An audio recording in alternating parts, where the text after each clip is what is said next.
Sikh motorcyclists in Ontario can now ride their choppers without wearing a helmet.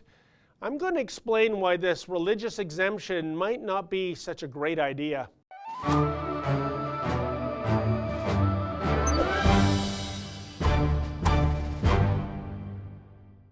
Well, since taking office in June, the Ford PCs have been doing a fantastic job when it comes to living up to their campaign promises.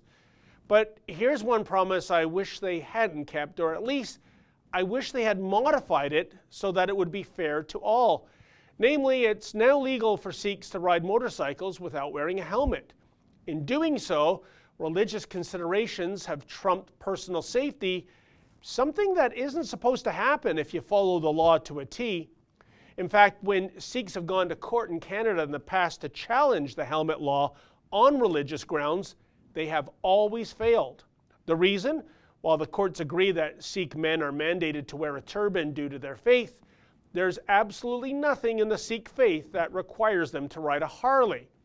Yet, so it is that in Ontario and a few other provinces, a helmet exemption rule now applies to Sikhs based on political as opposed to legal reasons. But there was such a simple way around this issue to begin with. Namely, Ontario could have made helmet use optional for all motorcyclists, just as helmet use for bicyclists in just about every jurisdiction in the world is also optional.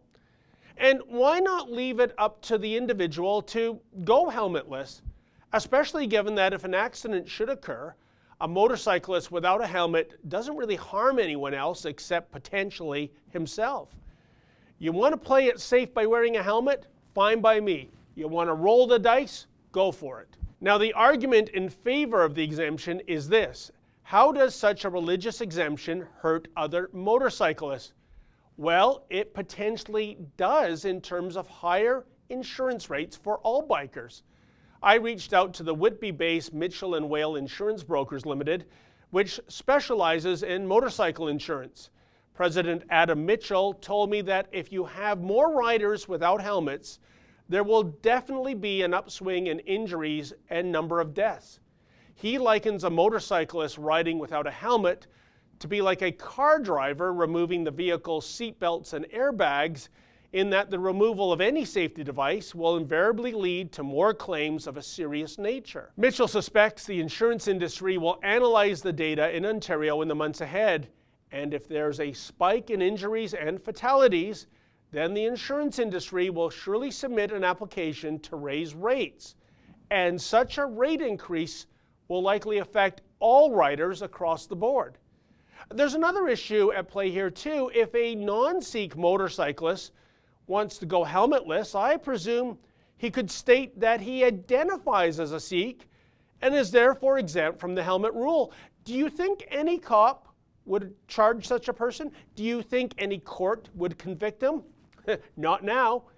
But again, there was an easy and fair solution for this issue, namely implement one law for all, whether it calls for helmet use to be mandatory or helmets to be optional, regardless of one's faith. I think that would be called doing the right thing. For the Rebel.media, I'm David the Menzoid Menzies. Hey folks, the Rebel has a new app. Please download that app and take the Rebel with you wherever you go.